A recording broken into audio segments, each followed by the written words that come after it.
ओम श्री हरि श्वेतावतरोपनिषद अथ पंचमो अध्याय द्वे अक्षरे ब्रह्मपरे त्वनन्ते विद्या विधे निहिते यत्रंगुढे क्षरं त्वविद्यां हयामृतं तु विद्या विद्या विधे ईसते यस्तु सो अन्यं। जिस ब्रह्मा से भी श्रेष्ठ छिपे हुए असीम और परम अक्षर परमात्मा में विद्या और अविद्या दोनों स्थिर है, वही ब्रह्म है। यहाँ विनाशशील जड़ वर्ग को अविद्या नाम से कहा गया है और अविद्यानाशी जीव समुदाय को विद्या नाम से कहा गया है तथा जो उपर्युक्त विद्या और अविद्या पर शासन करता है वह इन दोनों से भिन्न सर्वदा विलक्षण है। यो योनि योनिमधिष्ठित एको विश्वानि रूपाणि योनिश्च सर्वा ऋषिं प्रसूतं कपिलं यस्तमग्रे ज्ञानैर्बिभर्ति जायमानं च पश्येत।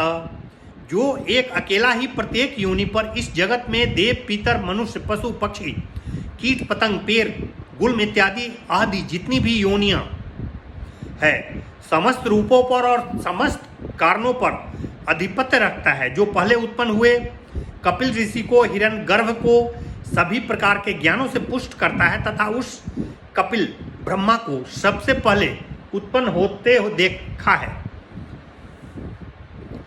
वही सर्वशक्तिमान सर्वाधार सबके स्वामी परब्रह्म पुरुषोत्तम है। एक जालं बहुदां विकुर्वन् इस्मिन् क्षेत्रे संहरत् एषं देव भूयं सृष्ट तद्वां पतस्तथेषं सर्वाधिपत्यं कुरुते महात्मा।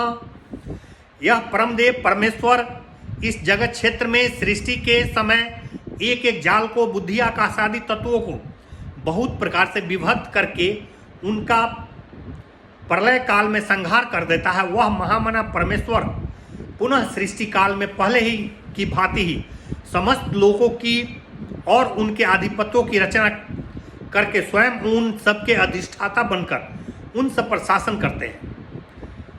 सर्वाधीश ऊर्ध्वम ध्वश्चं त्र्यकं प्रकाशयन् भ्राज्यते यद्वन अंगवान एवं स देवो भगवान वरेण्यो योनिस्व भानधिष्ठित एकं।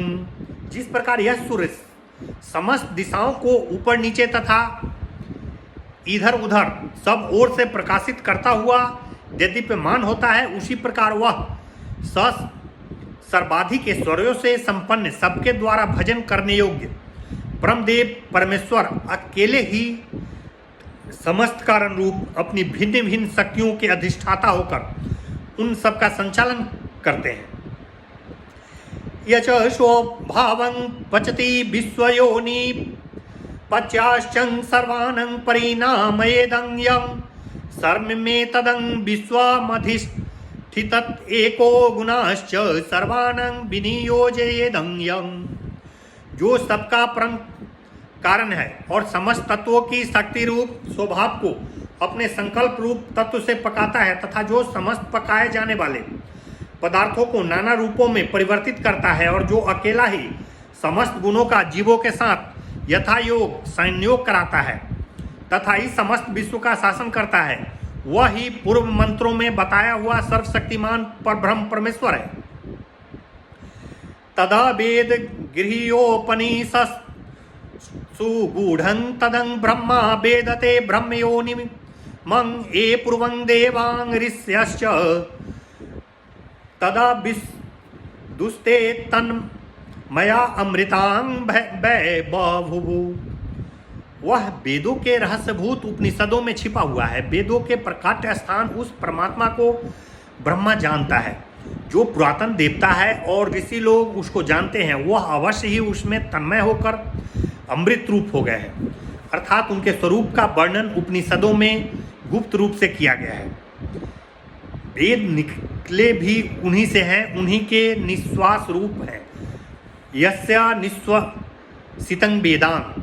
जिन पूर्ववर्ती देवताओं और ऋषियों ने उनको जाना था वे सब के सब उन्हीं में तन्मय होकर आनंद स्वरूप हो गए हैं। अतः मनुष्य को चाहिए कि उन सर्वशक्तिमान, सर्वाधार, सबके अधीश्वर परमात्मा को उक्त प्रकार से मानकर उन्हें जानने और पाने के लिए तत्पर हो जाए। गुणान भयों फल कर्म कर्तां कृतस्यं तसेवं चोपभोक्तां स विश्वरूपन स्त्रीं गुण स्त्री वर्तमा प्राणाधीपं सचरति स्व कर्म भी। जो गुणों से बंधा हुआ है वह फल के उद्देश्य से कर्म करने वाला जीवात्मा ही उस अपने किए हुए कर्म से फल का उपभोग करने वाला, विभिन्न रूपों में प्रकट होने वाला, 3 गुणों से युक्त और कर्मानुसार 3 मार्गों से गमन करने वाला है। वह प्राणों का अधिपति जीवात्मा अपने कर्मों से प्रेरित होकर अनेकों योनियों में विचरता है। अंगगुष्ट मात्रोरवि तुल्य रूपं संकल्पाः अहंकार समन्वितोऽयं बुद्धेर गुणेतनात्मा गुणेव चैव आराग्रमात्रो अप्यपरो अपि दृष्टं। जो अंगूठे के आकार के परिणाम वाला सूर्य के समान प्रकाश स्वरूप तथा संकल्प और अहंकार से युक्त है, बुद्धि के गुणों के कारण और अपने गुणों के कारण ही आरे की नोक के जैसे सूक्ष्म आकार वाला है। ईसा अपर अर्थात परमात्मा से भिन्न जीवात्मा भी निसंदेह ज्ञानियों द्वारा देखा गया है। बालाग्रस्त भागस्य सतधांकल्पितस्यं च भागो जीवं स विज्ञेयं स चान्यत्यायं कल्पते। बाल की नोक के 100वें भाग के पुनः 100 भागों में कल्पना किए जाने पर जो एक भाग होता है वही उसी के बराबर जीवात्मा का स्वरूप समझना चाहिए और वह असीम भाव वाला होने में समर्थ है। अर्थात बाल की नोक के 10,000 भाग करने पर उसमें से एक भाग जितना सूक्ष्म हो सकता है उसके समान जीवात्मा का स्वरूप समझना चाहिए। नैव स्त्री न पुमानेशं न चैवायं न पुंसका यदक्षंग्रीरं दत्ते तेन तेनं स युच्यते। यह जीवात्मा न तो स्त्री है न पुरुष है और न ही यह नपुंसक ही है। वह जिस जिस शरीर को ग्रहण करता है उसमें संबद्ध हो जाता है। संकल्पनं स्पर्शनं न अदृष्टिमोर्हैर्ग्रवांसाम्बो बृष्टयात्मा विवृद्धि जन्म कर्मानुगान्यानुकर्मेण देहि स्थाने स्वरूपान्याभि संप्रपद्धते। संकल्प, स्पर्श, दृष्टि और मोह से तथा भोजन, जल पान और वर्षा के द्वारा प्राणियों के सजीव शरीर की वृद्धि और जन्म होते हैं। यह जीवात्मा भिन्न भिन्न लोकों में कर्मानुसार मिलने वाले भिन्न भिन्न शरीरों को क्रम से बार बार प्राप्त होता रहता है। स्थूलानि सूक्ष्मानि बहुनि चैव रूपाणि देहि स्वगुणैर्वृणोति क्रिया गुणैरात्मा गुणैश्च तेषां संयोग हेतुरोऽपि दृष्टा। जीवात्मा अपने कर्मों के संस्कार रूप गुणों से तथा शरीर के गुणों से युक्त होने के कारण ममता आदि अपने गुणों के वशीभूत होकर स्थूल और सूक्ष्म बहुत से रूपों, आकृतियों, शरीरों को स्वीकार करता है। उनके संयोग का कारण दूसरा भी देखा गया है, अर्थात शरीर के धर्मों में ममता आदि उत्पन्न हो जाने के कारण नाना प्रकार के स्थूल और सूक्ष्म रूपों को स्वीकार करता है। अपने कर्मानुसार भिन्न भिन्न योनियों में जन्म लेता है, परंतु इस प्रकार जन्म लेने में यह स्वतंत्र नहीं है। इसके संकल्प और कर्मों के अनुसार उन योनियों से इसका संबंध जोड़ने वाला कोई दूसरा ही है। वे हैं पूर्वोक्त परमेश्वर, जिन्हें तत्वज्ञानी महापुरुषों ने देखा है। अनादनन्तं कलिलस्यं मध्ये विश्वस्यं षष्ठारमनेक रूपं विश्वैसेकं परिवेष्टितारं ज्ञात्वां देवं मुच्यते सर्वपाशो।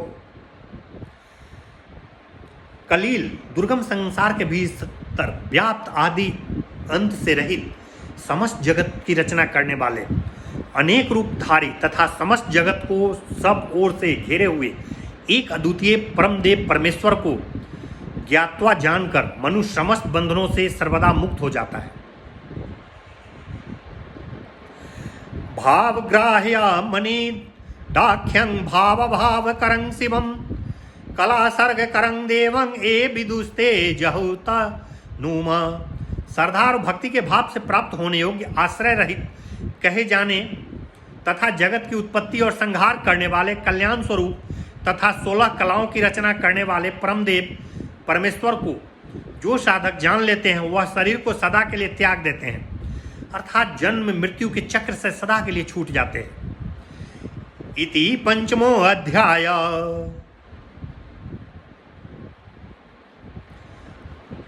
अथ षष्ठो अध्याय।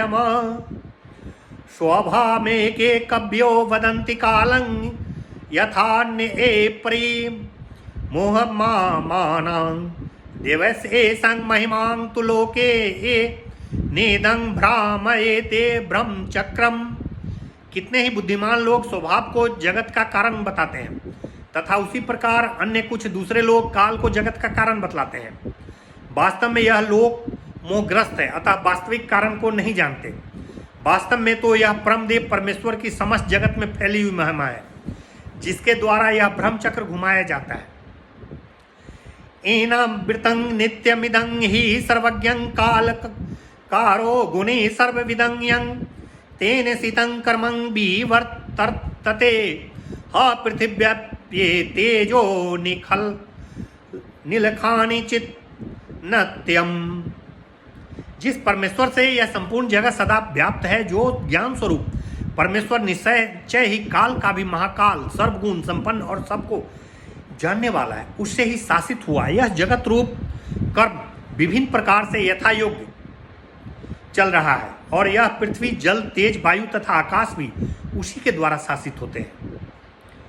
इस प्रकार चिंतन करते रहना चाहिए। तत्कर्म कृत्वा विनिवर्त्यं भूत यस्यत्वस्यं तावेन समेत्यं योगम एकेन द्वाभ्यां त्रिभिरष्टभिर्बांकालेन चैवात्मा गुणैस्व सूक्ष्मे।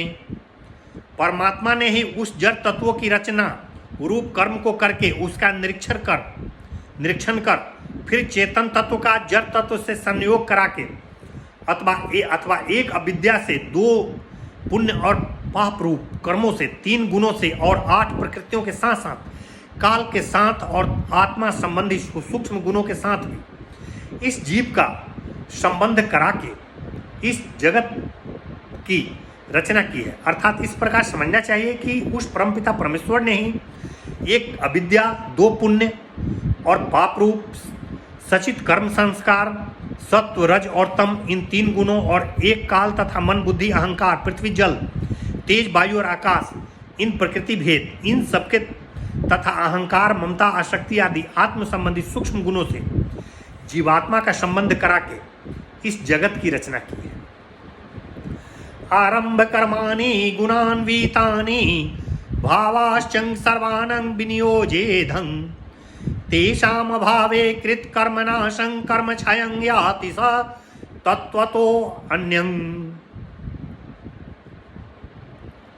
सो साधक सत्वादि गुणों से व्याप्त कर्मों को आरंभ करके उनके तथा समस्त भावों को परमात्मा के में लगा देता है, उसी को समर्पण कर देता है। उसके इस समर्पण से उन कर्मों का अभाव हो जाने पर उस साधक के पूर्व संचित कर्म समुदाय का भी सर्वथा नाश हो जाता है। इस प्रकार कर्मों का नाश हो जाने पर वह साधक परमात्मा को प्राप्त हो जाता है, क्योंकि वह जीवात्मा वास्तव में अन्य समस्त जड़ समुदाय से भिन्न चेतन है।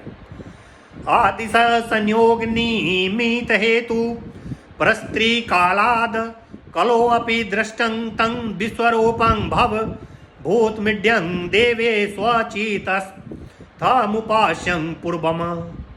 वह आदि कारण परमात्मा तीनों कालों में सर्वदा अतीत एवं कला रहित होने पर भी प्रकृति के साथ जीव का संयोग कराने में कारणों का ही कारण देखा गया है। अपने अंतःकरण में स्थित उस सर्वरूप और जगत रूप में प्रकट स्तुति करने योग्य पुराण पुरुष परमदेव परमेश्वर की उपासना करके उसे प्राप्त करना चाहिए। स वृक्ष कालाकृतिभिः परो अन्यो अस्या मातं प्रपंचं परिवर्तयेत यम धर्मावहं पापनूदं भगेशं ज्ञात्वात्मस्थमृतं विश्वधाम।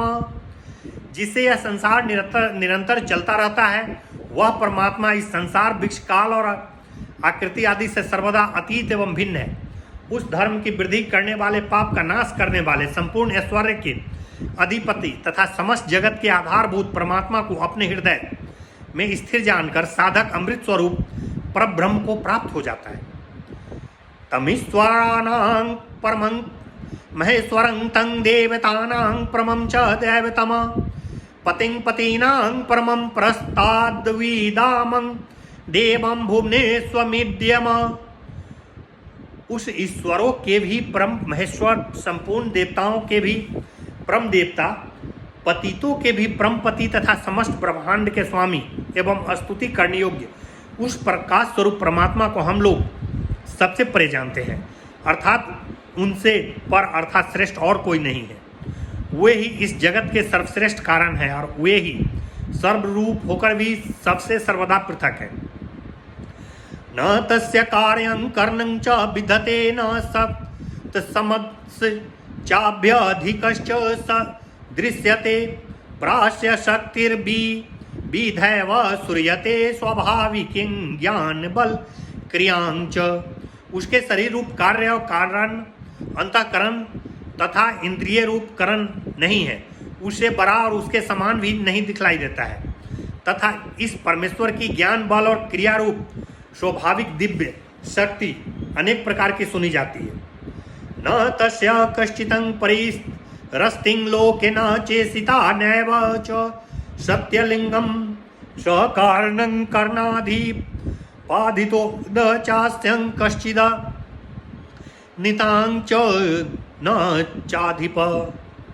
जगत में कोई भी उस परमात्मा का स्वामी नहीं है, उसका शासक भी नहीं है और उसका चिन्ह विशेष भी एक नहीं है। वह सबका परम कारण तथा समस्त कारणों के अधिष्ठाताओं का भी अधिपति है। कोई भी न तो इसका जनक है और स्वामी ही है, अर्थात इन पर ब्रह्म महात्मा का न तो कोई जनक, इन्हें उत्पन्न करने वाला पिता है, और न कोई उनका अधिपति ही है।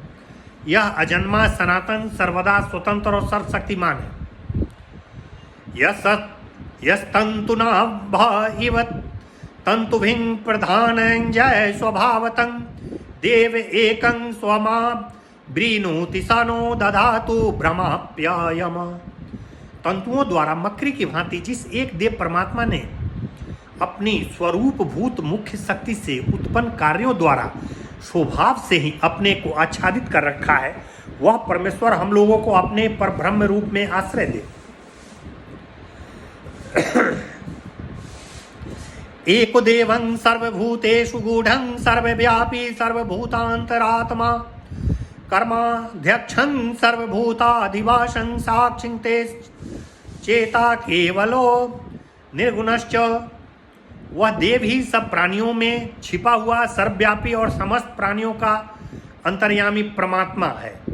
वही सबके कर्मों का अधिष्ठाता, संपूर्ण भूतों का निवास स्थान, सबका साक्षी, चेतन स्वरूप, केवल ला सर्वथा विशुद्धा और निर्गुण अर्थात प्रकृति के गुणों से अतीत है।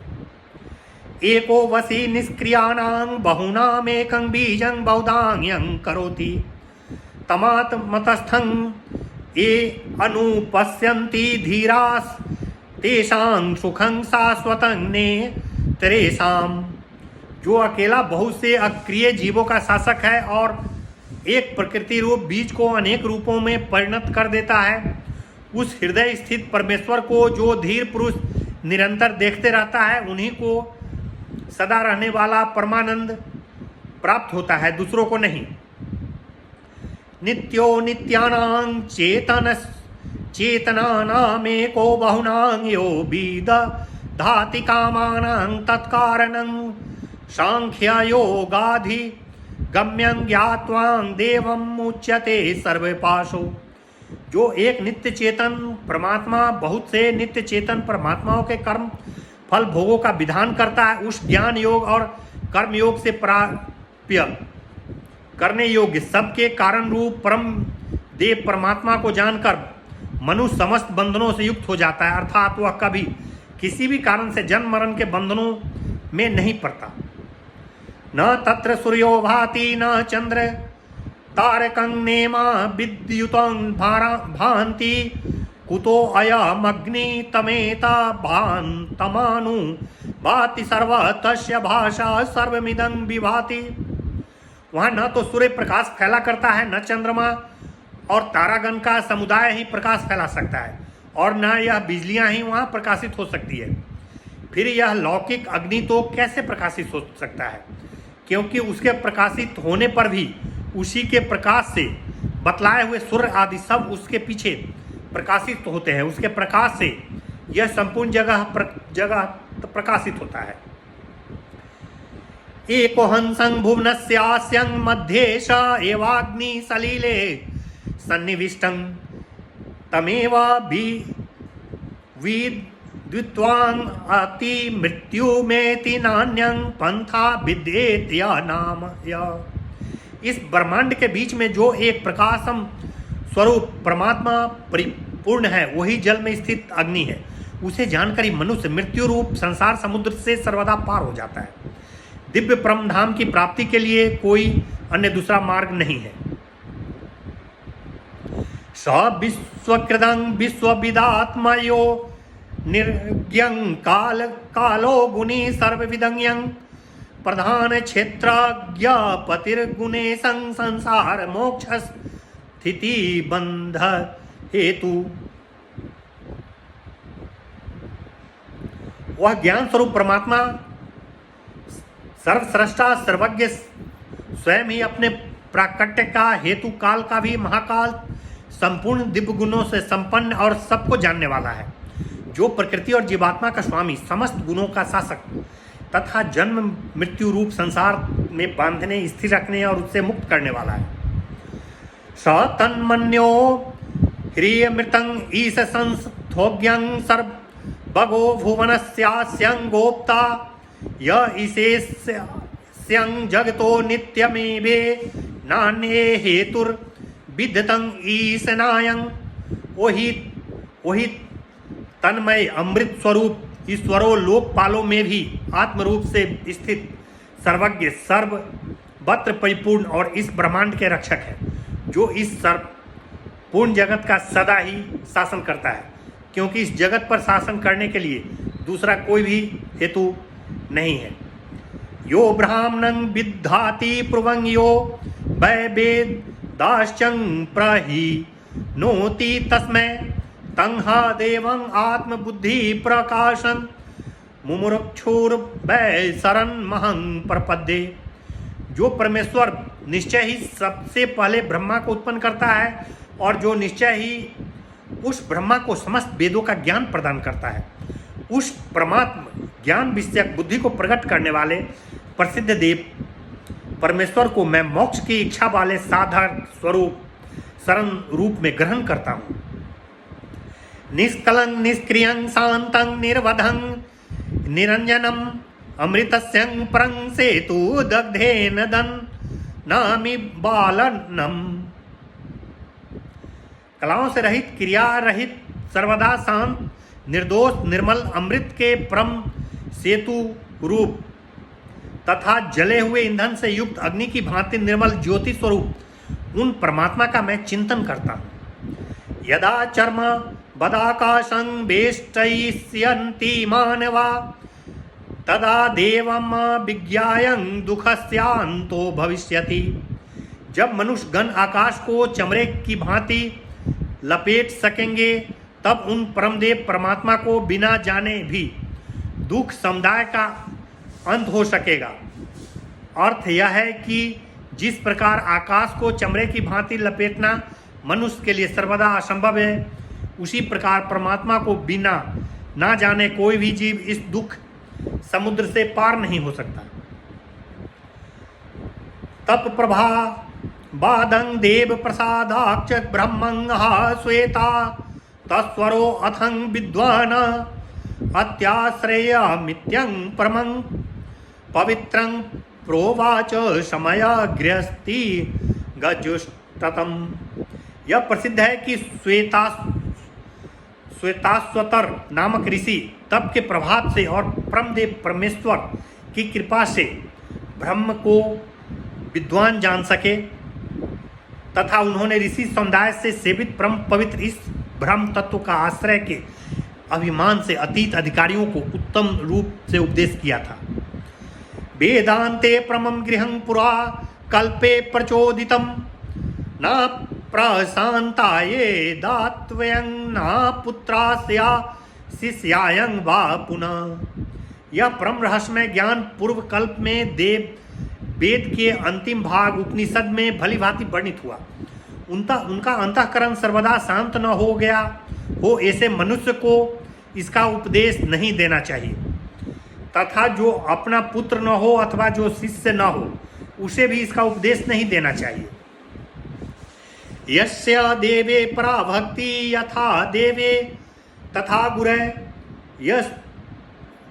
यते कथिता हयर्थांग प्रकाशन्ते महात्मना।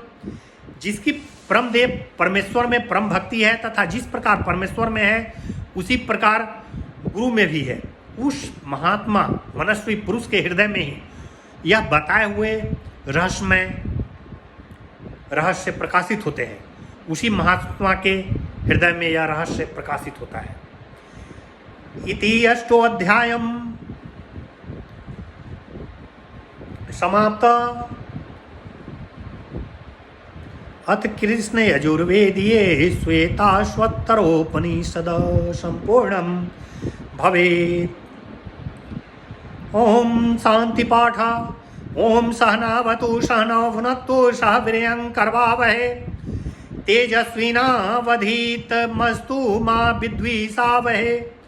ओम शांति शांति शांति। ओम श्री हरे ओम।